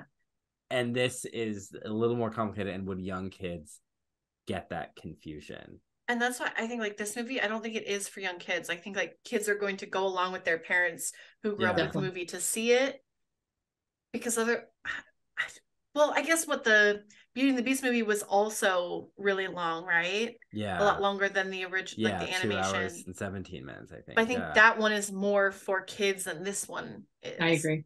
Yeah. So, yeah, I don't think this movie's for kids. Because that whole build to the climax, that was that delirious thing on the ship. Granted, they were planning a wedding, but with all the animals coming to the rescue and the franticness of that climate, I missed that. Yes, I always loved that. Yeah. And Ursula, crawling into herself. Starfish right to the face. Right. It's because these Disney movies, like the animated ones, these princess stories have this kind of element of like nature is good, and that like she has these friends and they're gonna stick up for her because she's like kind and helpful, and so they're gonna help her. And it's almost a cinematic shorthand that they don't even need to always explain why she has the animals. They're just there. But it's also a trope of all children's stories, starting with Are You My Mother? That everyone that you meet along the journey in trying to figure something out or find your mother or find whatever, you're helping them along the way, and they will help you in the end. I've been reading a lot of children's books lately, and I see it over and over again. So this was classic. It was iconic in that scene in the 89 that all the animals came and helped out. And here it was a little bit more nuanced. Yeah, because so Scuttle drops Sebastian. Well, first they find her. They're looking for her. She runs off, and she's singing a reprise of Part of Your World, which is really heartbreaking, where she's like, and this is where if she doesn't know her deadline, it makes the song impact less. And they added this song, so I'm like, it makes sense to just read it as it is in the animated film, where she knows she sacrificed all this and has lost it all. Yep. And that's how it feels. And she drops the Little Mermaid in this water, and she's devastated. And this is where Scuttle had been flying by and saw Vanessa singing. And though they don't show her mouth that much because they don't want to, it'd be probably she's weird. Humming, and then there's like an actual lyric. It's strange, but Whatever. But it's a so now we're getting the climax, and she's running up. Scuttle drops Sebastian in the ocean because Scuttle's confused. Scuttle starts attacking Vanessa right as Vanessa's being like, oh, Eric, and then Max bites her too. Max gets away. She doesn't kick Max though, like in the animated. Yeah.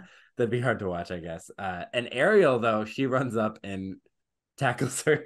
They're going at it. Yeah. She Uh, goes right for the the jugular, necklace, but yeah. because the necklace is there. Yeah, right for the jugular. Yeah. She's like, give me my voice back, and then it breaks and she gets the voice, and they delayed it so long. I was like, is there gonna be a twist? Is Ursula gonna snatch the voice as it floats in the air? And then they go to kiss. She's like, I wanted to tell you, and then it's too late. She's a mermaid. The mother is like, it's the sea gods, don't get involved. But Vanessa does her crazy crawl and turn into Ursula. And people who are pointing out in this one, Eric isn't confused. He's like still holds on to her. Yeah. And so she takes her underwater. And now Ariel's like, wait, I don't remember that part of the deal. And she's like, oh, it's coming back to you. So it does emphasize that Ursula was cheating, that it was a trick. Multiple times. And then this is where Triton surrenders himself, trades places. It didn't strike me as much as the original. Yeah. It didn't. Yeah. It was flat again. Yeah. I didn't really think that he cared about her, which is bad. Sad, yeah. And also that sibling rivalry thing in that scene in the original was far more intense. Yeah. Which is funny because they're textually siblings in this one, but they seem a lot more just like, yeah. We get the climax rehash, but again, it's not. I'm missing some of the energy of the original, and like when Ursula grew big, it felt weird. It felt hurried and rushed, and it was the climax of a different movie. And she pulls up the shipwrecks, and they do a swap where instead of Eric killing Ursula with the ship, it's Eric's going to be killed, and Ariel drags herself across that ship and stabs her. I like that they switched it and that Ariel saves it. That was, I mean, if I had to change anything about the original, I would have. Ariel. Do you remember we discussed that in class when we were discussing the adaptation of the Hans Christian Andersen story? That okay, why does Ariel give up her agency in the climax scene and lets Eric do this immolation with that big spear thing? I thought, oh man, I mean, even in '89, they could have had Ariel be in charge of that. Yeah, it felt like a hearkening back to Sleeping Beauty more than that movie had been very forward pushing. And so my thing though is they didn't build up to her using a ship at all. Like we have more time. It's a 2-hour and something movie. I wanted it to be how Ariel would defeat Ursula, not just swapping Ariel into Eric's slot, doing something she hasn't done before in the movie. But she did observe when she did observe that wheel. Yeah. Yes. Yeah. In the beginning. I guess I just wanted them to be more creative. That's really what it is. I'm like, yes, I like this choice. Because I had been excited thinking of how they're gonna have Ariel defeat Ursula, because I knew they were gonna change that. But I mean, what is she gonna use? Like a big swordfish or something? Yeah, or some kind of electric eel trickery, like maybe how she defeated the shark. And passively, the way in which Gaston was killed was passive. The beast didn't actually kill Gaston, just tricked Gaston into falling to his own death. Gaston stabbed him, and then he fell, and Belle chose to save the beast. And so it's just something where because Ursula had to grow big, I feel like they felt they had to do that. When she's giant, you only have so many options. You're so right. But some good screenwriting chops are showing. We learn from the best. And then we get, the Triton falls down, and Ariel gets the Trident, and Triton just kind of floats up from the abyss. And it's like the most somber seen since like he destroyed her grotto. She just picks it up and takes it to him, completely nothing on her face. And he's like, you saved me. You sacrificed yourself for me. And I was like, did she do it for you? Or did she do it to save her own life and that of her boyfriend? And everyone in the sea. I don't think she really cares about you. I don't think you care about her either. Yeah, because like there was no hug, no like, oh my gosh, we're both okay. Just like she's like Eric helped too. Like it's like she treats him like royalty, not the fact that it's her father. Like her dad. Like this is her father, this is the king, not like this is my dad kind of thing. Like there's like no love. That's a great point. That was a great point because we felt the love in the animated. Yeah. Because they're both tumultuous personalities. Yeah. So not excusing Triton's behavior, but definitely you see that connection. And so part of me just like, you know how your brain is just predicting the scene as you watch it. I was expecting her, because her face is so somber, to smash that trident. Oh, and be like, there's no king of the sea anymore, or like almost Regina, like Mean Girls, like her sisters would come up and she'd be like, king of the sea. You know, like give it to Regina, all her sisters. George. But then if she did that, he wouldn't be able to give her legs again. Exactly. But I don't know. I just something about the scene, like I don't know, it just didn't feel, maybe because we're not feeling the love as you pointed out, like it just, because I was like, overthrow him. I don't know. I was just like, I don't like him. And then but Disney's not going to do that. Yeah, no. Disney's not going to overthrow about family. Yeah, which is strange because there's no love here. Yeah. So this is where, you know, Eric washes up and he's like, she's gone. He's holding onto the dress, and they're like, she's like belongs to that world, like it's over, you know. And he lets the dress float back down. And then we have Triton is like, oh, you know, I should let her live her own life. And Sebastian's like, that's what I always say. Just like in the animated. And it's like, I don't really, again, the Triton Sebastian rapport isn't what it was before. No. This man has no rapport with anyone. Not even his own friend, his own family. Yeah. No rapport. And so he puts the Triton in the water, and it's that we see the sparkles come towards her. And I'm gonna be a hypocrite because I'm usually like deviate, but I'm like, where's the sparkle dress? I agree. I missed the sparkle dress, but so we see basically we know like, okay, this is a transformation, and then we cut to Eric playing fetch with Max. Am I right? We don't see her. Yeah, that's a problem for me because that's shifting the big moment of the story of like she's getting what she wants to Eric. Like we don't get to see her get what she wants, which is like the key to what she wants is that she needs to have legs. Yeah. So we don't get that satisfaction like we do in the animated movie. It where skips she's right looking to Eric. down and she sees the light and she's so happy. Because she gets to see, we don't get to experience the love from her father to her getting this gift. And because that's one of my favorite things about some of the fairy tale movies. Tolkien called it the eucatastrophe, which is like the reverse catastrophe, like that moment where it's like, so it's like where Cinderella gets her dress. It's like, oh wow, this everything, and Ariel getting her sparkly gown, not really the dress part of it, but like the legs. Her legs, yeah. That is like a moment where she's so happy, you know. It's like Snow White waking up and all her friends are there, and her love, you know, like that moment. Pinocchio, you're a real boy, like that excitement, that energy. And I mean, I thought the scene was cute though, where he's like, Max, he's throwing the stick to Max, and Max doesn't bring it back, and then she's there and she's like, hey. But it shifts the focus to him. And I did not like that because I was like, where's her satisfaction? It's like her movie. Solo satisfaction. Yeah, that's such a good point. But then they leave together.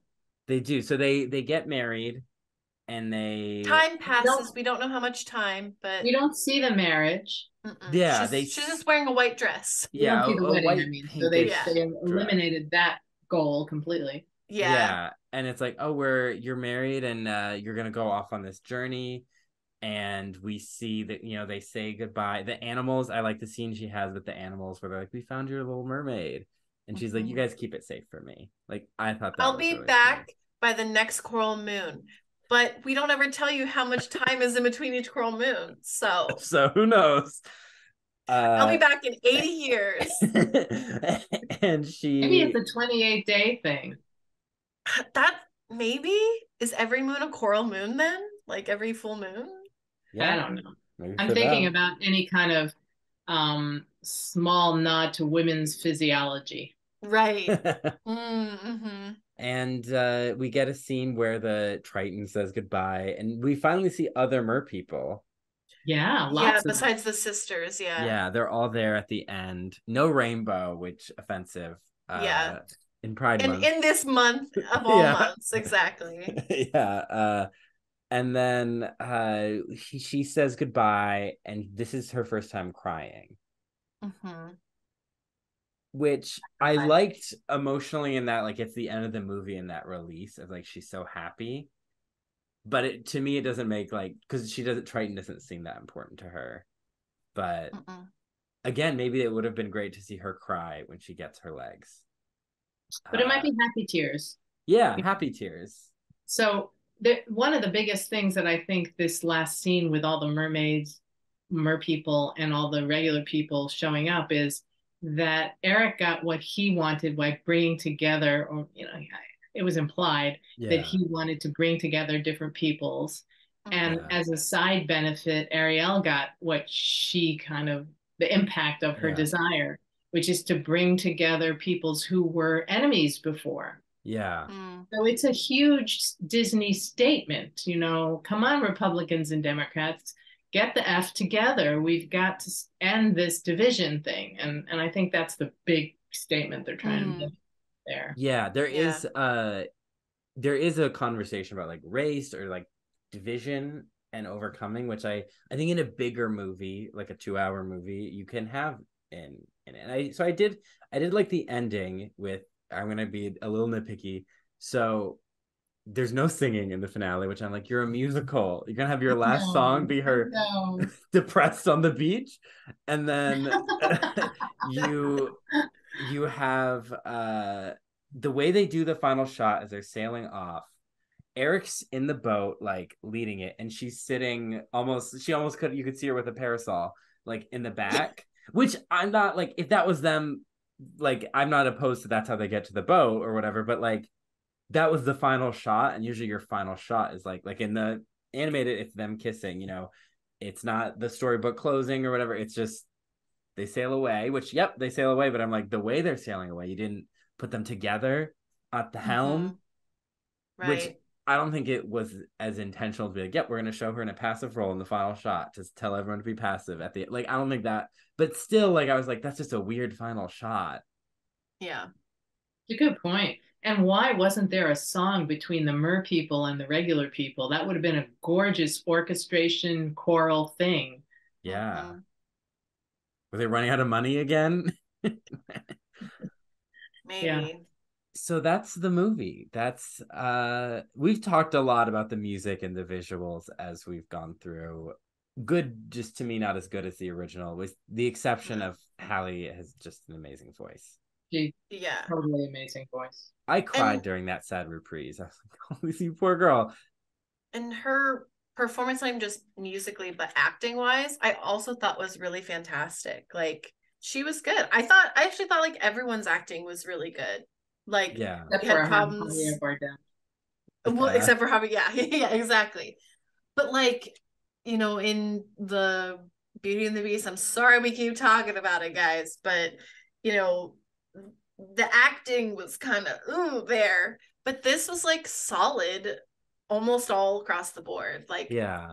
we already talked about Javier Bardem and Melissa McCarthy, how it was sort of like they're not having fun. Yeah. And so we're not having fun. But like other people, I thought it was really solid, really good. This movie is definitely more of a drama than the first one. The first Definitely. one, I think that's very well said. Yeah. And if you go into it without the expectations of the same vibe, that you got from the original or from the first one, then I think you'd be very satisfied. Yeah, I think other than Flounder. Yeah. We needed a little more expression on his face. Yeah. It's like they literally were like, well, he's a fish. You can only see one half of his face at a time, and that's it. Yeah. And that kind of ties into, do we root for our protagonist, is a question we always ask. And we do. And I think that's why this movie, compared to the other remakes, hits for me, is that I'm watching it and I'm like, I want this girl to be okay. I want her to be happy and get what she wants. And I'm rooting for her to get there, as opposed to like just watching Beauty and the Beast and analytically thinking about the dialogue changes and her asking a teapot why she doesn't wander into the wilderness on her own.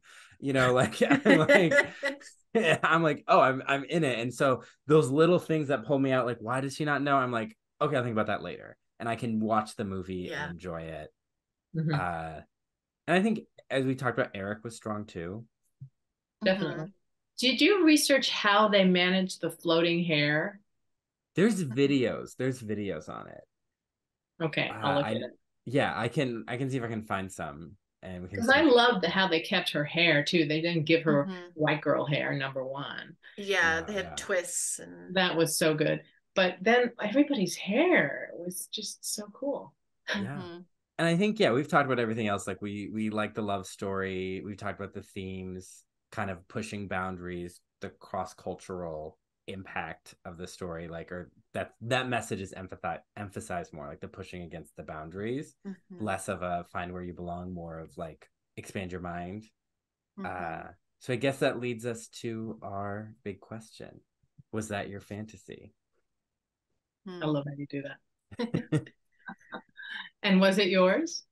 I'm gonna say I'm gonna say yes, because I enjoy, if the Disney remake is a genre, I enjoyed it of its genre, and the story of finding where you belong and like those sacrifices, paying off and feeling that love and acceptance in your community and in yourself, that's a beautiful thing. And I think that this movie, at least, that, like, Under the Sea was a little weird, but it hit that point. And so I'm like, I think I'll say that was my fantasy. And yeah, I think for me, the first 30 minutes, like when she's under the sea, I was like, this is a soulless cash grab of the genre. Like, and then when she gets on land, she has that first song. She's actually interacting with Eric. Like, everything on land, I thought was really good. Like, it actually like drew me in. I was like, oh, this is different. Like, this is actually drawing me into their love story. I'm believing it. I'm buying into it. I'm interested. And then the ending, very strange, and some of the relationships just odd. But I mean, again, I agree with Cullen as one of its genre. I think it's the strongest that they've made so far. It's still my fantasy because I like the story, and that whole segment of the movie I think is really solid for me. Those big changes that they made. Yeah, I agree with you on that, Hannah. My only big sadness is that when we took our daughter back in '89 to see this in the theater, I've never heard her laugh more than the Le Poisson song, which was completely gone. And I could accept that because I could see I was unnecessary. But that was a little sad. Yeah. You giggled so much. I love that. Oh my God. Well, thank you so much for being on for this episode, especially. And it was so awesome to see you and to converse with you about a very interesting film. Very interesting. For sure. And it's just, I love the thread of having spoken to both of you about it in our adaptation course. And then however many years later, when was that? When we were studying together. Too many.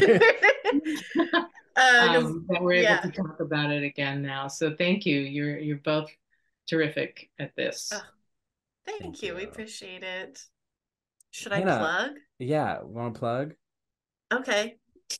Here we go. You can follow Not My Fantasy on Instagram and TikTok. We are at Not My Fantasy Pod. And then it doesn't matter where you're listening, iTunes, Spotify, wherever, head over to iTunes, give us a 5-star review. And then, if you're watching on YouTube, hi, hello, you can smash that like button. Smash it. Definitely hit the notification bell. Leave us a comment. Let us know what you thought about this version of the movie. And what do you think about the remakes in general? Because I love this idea of it being like its own genre. So how do you feel about it as a genre? What's going on there? So that's all for me. That's all. You can follow me on Instagram at Cullen Ever After and check out Outside in Theater, especially on Twitch, my Dungeons and Dragons actual play show, Camp Oracle, where I will be DMing characters through summer camp for demigods, much like a certain franchise. And speaking of demigods, next month, we're gonna keep Pride Month going with one of the most homoerotic cultures out there. We're gonna do a Greek mythology month for July. Love that. A little bit of cross-promotional content. Look at me go. Look at us. Look at us content creators. Well, speaking of cross-promotional, what days and times is Camp Oracle on Twitch? Right, it is Tuesdays, 7 p.m. Pacific time. All right, so it's 10 p.m. Eastern. Can they follow this show on social media anywhere? Yeah, you can follow Outside in Theater. Let me just pull up their gram. Outside INTHTR. Outside in Theater. Nice. It's devoted to diverse content and telling diverse stories. Love that. So, so excited to be part of that. And so to start off Mythology Month, we have another cross-promotional event. Look at us. Look at us. Ooh, professional podcasters, maybe? Maybe. With the podcast Life's But a Song and our friend, the host, John Riley. We are doing like a double episode. So you got to listen to his podcast and our podcast coming out early July. We're going to be talking about the guy who put the glad in Gladiator. And glad, GLAAD, because Greek's gay. Gay. Mm-hmm. Yeah. If anyone complains about masculinity these days, remind them Julius Caesar was a raving bottom and conquered all of Gaul. So tell them to come back to you once they've conquered France. Yep, there you go. Yeah. So again, you will hear our episode if you are an avid listener of us, and we are going to have you go over and listen to John's podcast, Life's But a Song, to get that second half. We'll explain it all when that episode comes out, but just a little heads up. All right, listeners. Well, we'll see you then. Thank you for joining us on our voyage through mermaid lore. Really to celebrate the release of this movie. So I'm glad we were able to have a really amazing conversation about it. And we will see you soon. Yeah. Bye. Bye.